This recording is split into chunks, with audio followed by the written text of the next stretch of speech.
Alors, Monsieur Cloquet, bonjour. Bonjour. Sans détailler tout votre parcours scolaire, que diriez-vous que l'école vous a apporté? Est-ce qu'elle vous a aidé à devenir ce que vous êtes aujourd'hui? Ah oui, tout à fait. Je pense que ça m'a apporté... J'ai fait pas mal d'écoles. J'ai commencé en primaire dans la région du Centre, puis j'ai changé, je suis à la région de Charleroi. Puis en humanité, j'ai fait 2 humanités différentes, puis j'ai fait les ingénieurs à Mons. Ce que ça m'a apporté, en tout cas, c'est l'ouverture vers les autres. C'est clair, j'ai eu la chance d'avoir des enseignants, je dirais, très humains. Donc, accès réussite, accès performance, mais surtout amélioration de soi-même. Et donc, c'est ça que j'appelle vraiment l'école de la réussite, c'est vraiment de vous aider à réussir. Je crois que c'est ça pour moi le fondement principal pour moi au niveau enseignement, c'est que tout le monde puisse réussir, même si, bon, on sait qu'il y a des gens qui ont des vitesses différentes. Donc l'école idéale pour vous, c'est celle-là, celle qui aide à devenir soi-même en mieux et à avancer dans la vie. Tout à fait. Moi, je pense que c'est vraiment donner confiance à la jeunesse, lui montrer que voilà, il y a des ouvertures, lui montrer, quel que soit le niveau. Je pense que ce qui est important aussi, c'est que tout le monde n'est pas fait spécialement pour des études universitaires ou autres, c'est pas un problème. L'important, c'est d'être épanoui et de réaliser aussi, de pouvoir se réaliser et de pouvoir avoir une activité, à terme. Alors votre parcours de vie, et votre parcours professionnel également, tous les deux ont été pour le moins éclectiques, surtout le parcours professionnel. Tout à fait. Qu'est-ce qui vous guide? Qu'est-ce qui vous pousse? Est-ce que c'est l'envie de relever les défis? Est-ce que c'est aussi quelque part le besoin d'être fidèle aux 2 mondes différents dont vous provenez, à la fois le monde ouvrier et le monde des patrons? Alors oui, c'est tout à fait ça. C'est tout d'abord, bien sûr, je suis quelqu'un qui aime les défis, bien sûr, qui aime ce qui est la passion des challenges, des beaux challenges, et bien sûr, axé sur l'humain. Axé sur l'humain et axé sur... on ne peut pas réussir en lésant les autres. On doit réussir ensemble. Voilà, c'est comme ça que ça doit se passer, peut-être à des vitesses différentes, comme je l'ai déjà expliqué. Donc, c'est un peu ça qui me guide, c'est d'avoir des projets où je reste en contact avec les personnes, avec l'humain, et de pouvoir à la fois, comme je le dis dans mon livre, grandir personnellement et modestement faire grandir mes collaborateurs. Et ça peut aller jusqu'à exercer les fonctions qu'on pourrait imaginer les plus détestables ou les plus basses, entre guillemets, comme éboueur, par exemple. Oui, tout à fait. Bon, j'ai eu cette chance remarquable, c'est qu'avec un ami qui était patron justement d'une société de gestion de déchets, et moi qui étais à l'aéroport, et donc on a partagé les expériences en disant allons voir la pénibilité de notre personnel. Je crois que si on ne se rend pas compte de la pénibilité, c'est comme dans l'enseignement, la difficulté aussi de parfois ces grandes classes qui sont compliquées. Ben moi je suis allé sur le terrain et donc en effet j'ai été chargé des poubelles, pas longtemps, pendant 8 heures, mais je peux vous dire que c'est très dur. C'était un 2 décembre, je crois, ou ouais, plus ou moins, ou fin décembre. Donc il faisait froid et j'étais avec un gars de 33 ans qui était extraordinaire et qui était heureux de faire son métier. Voilà, ça c'est le plus bel exemple et c'est ça qui doit nous encourager. Alors votre livre s'intitule donc Grandir et faire grandir. J'imagine que venir faire une conférence aujourd'hui devant des personnes dont l'objectif est précisément de faire grandir prend tout son sens. Oui, ben je ne le dis pas pour faire plaisir, j'ai énormément de reconnaissance pour le monde enseignant qui à mon avis n'a peut-être pas tous les moyens nécessaires aujourd'hui pour bien faire son job, parce que c'est l'essence de l'avenir de nos jeunes. C'est là que ça commence, quand ils sont tout petits, de prendre conscience des vraies valeurs, de prendre conscience qu'il faut travailler un minimum, et aussi de ne pas être dans la culture de l'échec. Je pense qu'on doit expliquer s'il y a des expériences. On n'est pas. Moi, je dis toujours à mes enfants, quand ils reviennent avec. J'ai 7 enfants, donc quand ils reviennent. Ils revenaient, les plus âgés, et maintenant il y en a encore une qui a 14 ans, avec des notes un peu plus difficiles, à présenter aux parents. Je dis 3 questions. La première, est-ce que tu as travaillé assez? La deuxième, est-ce que tu as compris? Et la troisième, est-ce que tu es capable? Alors, la première, si tu n'as pas travaillé assez, retour dans ta chambre pour travailler pour la prochaine fois. La deuxième, essaye de trouver « je suis à ta disposition » où on peut trouver les explications. La troisième, ce n'est pas un problème. Jean-Jacques Cloquet n'était pas un spécialiste en IT, en informatique. Jamais je n'aurais imaginé faire des programmes d'informatique. Je pense que je n'étais pas capable. Où est le problème? Je fais autre chose. Et donc, ce n'est pas un problème non plus de dire je ne suis pas capable de faire ceci, je ne suis pas capable de faire du latin ou tel, je suis plutôt capable de faire tel cours. Pourquoi pas? Le tout, c'est, une fois qu'on a choisi sa voie, c'est de s'investir et de travailler. Et pas de dire je suis capable de rien du tout, parce que ça, je n'y crois pas. Du coup, l'échec prend une toute autre signification. C'est l'occasion de rebondir quelque part. Évidemment, je pense que mon livre, c'est modestement ce que je veux transmettre par le livre que j'ai fait donc avec Didier Albin, le journaliste, c'est de dire que la vie, c'est pas un long fleuve tranquille. On est devant des obstacles à certains moments, on est devant des difficultés. Ce que moi j'appelle plutôt des expériences négatives que des échecs, parce que la culture de l'échec c'est trop facile. Et donc, ben voilà, une fois qu'on est devant ces obstacles, il faut réfléchir comment les passer, soit seul, soit accompagné. On n'est pas tout seul dans la vie. Donc voilà, c'est la première chose, c'est qu'on peut rebondir. Ça, c'est le deuxième point. Et le troisième point, c'est qu'évidemment, il faut croire en l'homme avec un grand H. Donc, on n'est pas tout seul, que ce soit les hommes et les femmes autour de soi, les proches, la famille, les amis.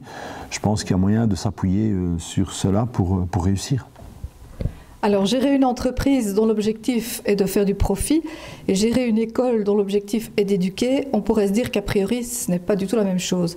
Qu'est-ce que vous pensez pouvoir apporter aujourd'hui aux personnes présentes? Est-ce que c'est des recettes? Est-ce que c'est une expérience? Je pense qu'il y a du profit partout. Alors, même dans l'enseignement. Je lisais que ça coûte une fortune, les enfants qui ont des échecs, qui redoublent et ainsi de suite en enseignement. Donc, quelque part, le fait de justement des professeurs motivés qui soient proches des élèves, peut-être proches des parents, proches de leurs collègues, de former vraiment ce que j'entends une entité, une équipe, et qui soit justement dans l'axe de l'école de la réussite, pour moi, c'est un gain énorme. C'est pas de l'argent directement. Moi, on me disait aussi, mais oui, monsieur Cloquet, vous avez inventé le ROC, retour sur considération. Donc la considération, s'intéresser à son personnel, s'intéresser à ses collègues. C'est pas uniquement être gentil, c'est pas le monde des bisounours. Derrière ça, il y avait des indicateurs. Par exemple, l'absentisme. Si demain, on dit les gens qui sont heureux sont 31% plus efficaces au niveau du cerveau. C'est pas moi, c'est des études qui ont été faites aux États-Unis. Mais ça veut donc dire que ces gens qui sont heureux, qui sont bien-être au travail, vont évidemment être moins malades, donc il faut moins remplacer. Donc tout ça, ça se réduit finalement toujours par des euros, hein, mais pas directement. Et donc, quel que soit, j'en discutais dans les milieux des services publics, qui me disaient la même chose, les fonctionnaires, oui, mais nous, bon, mais non, mais c'est la même chose. À partir du moment où vous avez autant d'absentisme, nous à l'aéroport, on avait 2,7% d'absentisme, dans un domaine, il y a 11%. Sur 800 personnes, ça veut dire qu'il y a 80 personnes qui étaient au travail, alors que dans d'autres entreprises, elles ne le sont pas. Vous voyez l'argent que ça représente? Eh bien, c'est la même chose dans le milieu enseignant. Indirectement, le bien-être fait que, voilà, on a des résultats positifs et qui ont des impacts sur le budget. Alors, à quoi reconnaît-on un bon manager et ici, en l'occurrence, un bon directeur? Vous avez évoqué tout à l'heure le bien-être au travail, mais il faut dire aussi que les directeurs n'ont peut-être pas toutes les cartes en main, ils ne sont pas vraiment seuls maîtres à bord.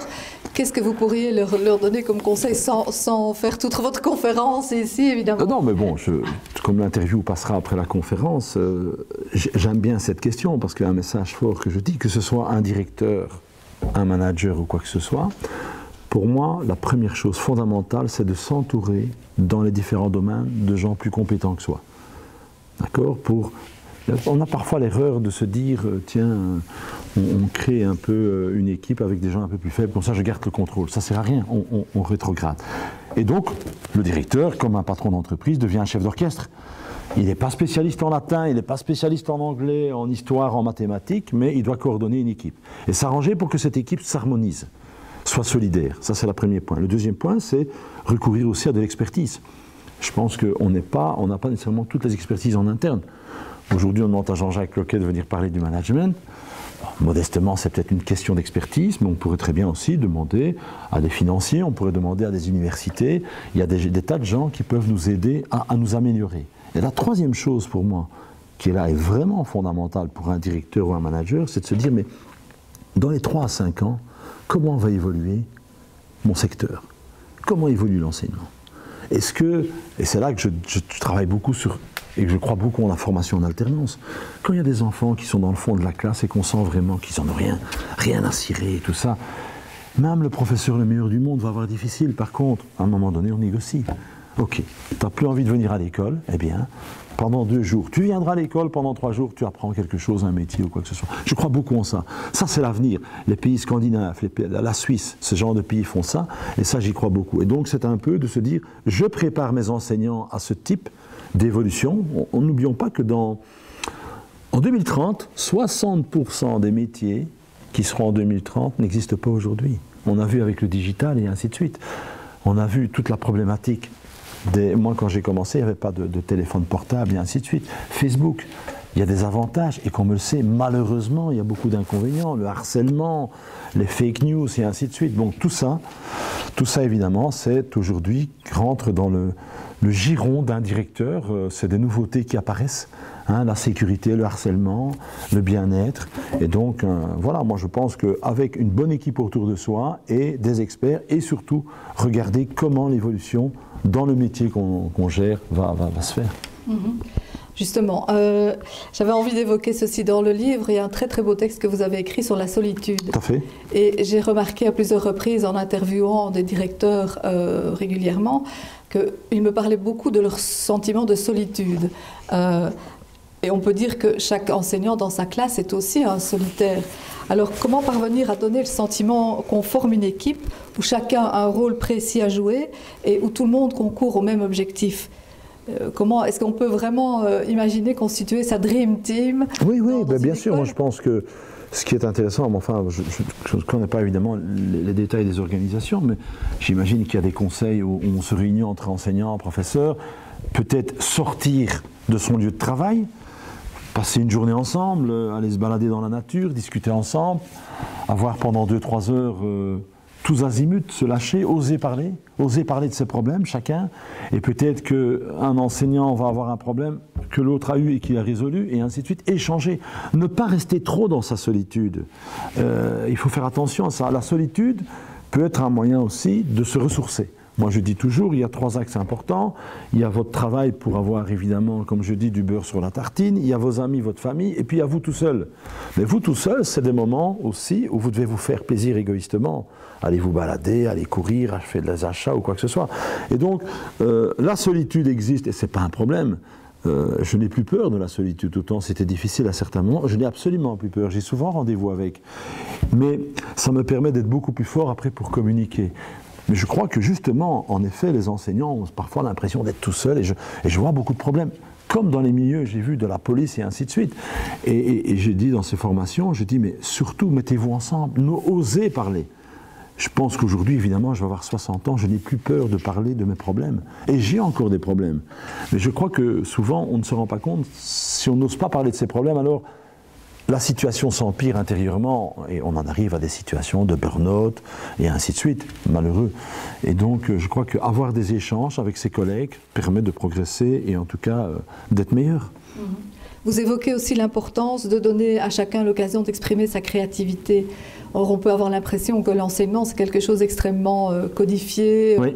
Il y a un cours à donner. Voilà. Comment est-ce que vous avez une idée de la manière dont on pourrait exprimer sa créativité? Pour moi, ce sont des tabous. Je pense que la créativité, elle est partout. Vous savez, moi, quand j'ai commencé à discuter avec des bagagistes sur la piste, oser leur donner la parole, ils sont venus avec des idées, tout le monde a de la créativité. Donc oui, on peut être dans son cours, évidemment, on est dans le cours d'histoire, on est dans l'histoire. Si on est avec le professeur de mathématiques, on est quasiment aux antipodes. Oui, sauf que dans la créativité, tiens, comment tu fais tes exercices, comment tu fais participer ton groupe. Voilà, moi j'ai fait ceci, ça marche bien. Donc, faux. Je pense que le professeur doit certainement encore avoir plus de créativité pour se dire, mais comment j'intéresse ma classe ? Comment je vais, et puis de se rendre compte qu'il y en a l'un ou l'autre qui sont, et puis d'essayer de scinder les groupes. Bon, voilà, ça c'est dû à chacun des enseignants. Vous évoquez aussi l'importance pour le directeur de jouer carte sur table et d'oser dire les choses. Oui. Pas de façon brutale nécessairement, mais de façon honnête, sincère et claire. Je pense qu'il ne faut jamais tourner autour du pot. Même si ce n'est pas toujours agréable à le dire, il y a la manière de le dire évidemment. La manière directive n'a jamais rien apporté, pour moi. Mais il y a une manière d'expliquer aux gens, avec de l'empathie, qui sont en dérive, que ça ne va pas trop bien, qu'il y a peut-être à recadrer certaines choses. Moi, je pense que la sincérité n'a jamais posé de problème. Ça n'empêchera peut-être pas la personne en face de vous de réagir. Et il faut la laisser réagir. Il faut un débat permanent, parce que peut-être que vous pensez que quelque chose est en dérive et que la personne va avoir des arguments pour vous prouver le contraire. Et à vous, manager, de dire en effet tu as raison ou tu n'as pas raison. Mais je crois que cette sincérité dans le langage, dans l'expression, dans les attitudes avec les collègues ou avec ses collaborateurs, pour moi apporte toujours un plus. Être un bon directeur ou un bon manager, est-ce que c'est aussi savoir se retirer à temps, et pour soi et pour les autres? Savoir à certains moments faire un pas de côté par rapport à des décisions, par rapport à des gestions. Ça m'est arrivé, en tout cas, en ce qui me concerne, de me rendre compte que je pouvais être un problème, ou en tout cas un obstacle à trouver les bonnes décisions. À ce moment-là, je disais, écoutez, vous vous réunissez ensemble, vous discutez ensemble, voilà le sujet, et puis vous revenez avec des pistes de réflexion. Mais je ne souhaite pas être dans la pièce, parce que je sais qu'en étant dans la pièce, certains n'oseront pas s'exprimer. Voilà. Et donc ça, c'est important aussi.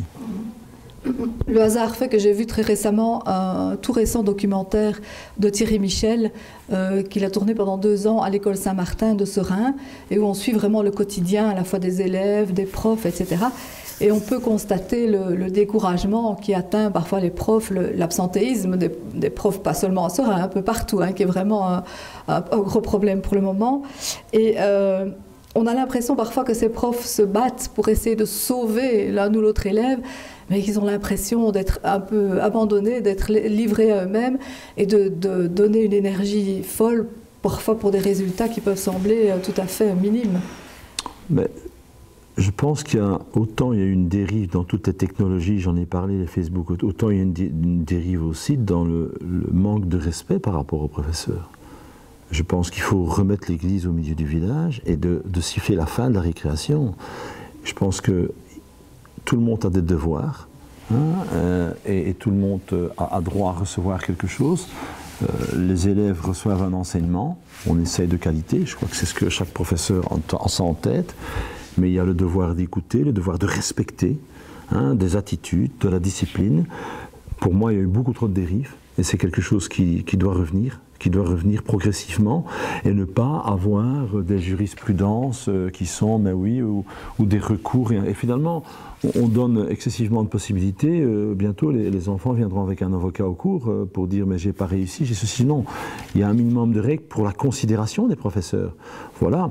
Après, comme je l'explique, si on se rend vraiment compte qu'il y a des enfants qui sont complètement en dérive, il faut trouver des circuits parallèles pour peut-être éviter que ça ne soit trop perturbant pour le professeur, parce que bon, quand on est une classe de 25, il y en a 4 qui ne veulent rien foutre, ça doit être compliqué. Mais donc il faut voir à ce moment-là les possibilités. J'ai parlé de l'alternance et de trouver des chemins différents pour soulager les professeurs et peut-être mieux les encadrer, peut-être mieux avoir des réunions de concertation avec eux pour éviter justement qu'ils ne soient trop en solitude, seuls, se sentir seuls et abandonnés. Et en effet, on voit finalement des taux d'absentéisme impressionnants. Alors aujourd'hui, à Paradisa, quels sont les défis qui se trouvent devant vous? Le défi, tout d'abord, c'est une entreprise, je dirais, qui regroupe des gens hyper passionnés par leur métier, des gens qui adorent la faune, la flore. Les grands défis, c'est évidemment de continuer à grandir, à pérenniser l'activité. Eric Dompe, qui m'a demandé de venir le rejoindre, on a le même âge, on va avoir 60 ans, donc nous travaillons sur des projets. Alors lui est le créateur, l'inventeur, le magicien comme je l'appelle, avec des projets extraordinaires, et moi je dois m'arranger pour que ça puisse se gérer, ça puisse être opérationnel facilement.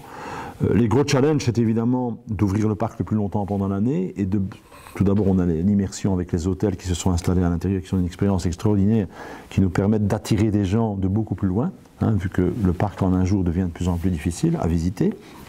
Et deuxièmement, c'est pour 2023 qui sera la plus grande serre du monde, qui nous permettra de vaincre, de combattre ce paramètre météo, hein, parce que quand il pleut ou quoi que ce soit, évidemment on a nettement moins de gens, et quand il fait bon on en a beaucoup plus. Donc ça c'est vraiment les deux grands challenges, et donc notre objectif c'est d'en faire, on est le plus beau parc d'Europe, d'en faire le plus beau du monde. Voilà, c'est notre challenge. Tout simplement, voilà. Sky is the limit, comme on dit, mais je pense que c'est bien. Je crois qu'Eric est quelqu'un qui recherche l'excellence. Alors je lui dis toujours l'excellence, une formule mathématique, E égale mc carré, excellence égale motivation fois considération carré. J'ai réinventé la formule d'Einstein. Mais l'excellence, on ne l'atteint jamais, mais quand on la vise, on est chaque fois meilleur. Et donc il faut se fixer des objectifs très importants en se disant plus je me rapproche de l'objectif, plus je suis meilleur, plus j'offre un service meilleur, et c'est ce qu'on va essayer de faire avec Paradisa. D'accord. Alors votre livre est vendu au profit d'une fondation. Oui. Est-ce que vous pourriez nous en dire quelques mots? Oui, voilà, donc il est vendu au profit de 2 fondations. Hein, donc la fondation Péridesa, qui est évidemment la sauvegarde des animaux, des espèces en voie de disparition, premièrement, et une fondation Papillon dans laquelle je suis avec des amis, qui est avec pour objectif d'offrir une infrastructure à des enfants qui sont placés par le juge. On a travaillé, on est une petite vingtaine de patrons qui se réunissent de temps en temps. On a réussi à réunir des fonds pour construire un bâtiment qui accueille aujourd'hui à peu près 30 enfants, 15 de 0 à 6 ans et 15 de 6 à 18 ans, et donc qui leur offre en tout cas une infrastructure très confortable. On sait que l'encadrement est de qualité, mais au moins maintenant ils ont une infrastructure, et comme ça ils ont la chance d'évoluer dans un milieu aussi privilégié, ce qui est important. Donc voilà, c'était ça notre projet, et on le continue, vu qu'on envisage de faire un 2e bâtiment, et voilà. Est-ce que vous pensez prendre votre retraite un jour? Est-ce que ça n'arrivera jamais? Jamais, non, ça j'ai été très clair. Tant que la santé me le permet, alors différemment, soyons clairs, on n'est pas non plus des robots, des machines, on n'a plus non plus, je vais quand même avoir 60 ans. Non, c'est plutôt justement dans mon objectif pour les années qui viennent, c'est dans ce côté de transmission un petit peu d'expérience, hein, avec grande modestie, et justement d'œuvrer, d'essayer au bien-être. Bon, comme je vous l'ai dit, j'ai 7 enfants, mais derrière ça, il y a une région que j'aime beaucoup, qui est la région du Hainaut, et que je souhaite, qui a quand même eu pas mal de difficultés, et je pense que chaque fois que je peux collaborer à des projets de développement économique, ça a été l'aéroport et maintenant c'est Péridesa, c'est vraiment, c'est un plaisir, et tant que je pourrais me le permettre, voilà, peut-être différemment, mais voilà.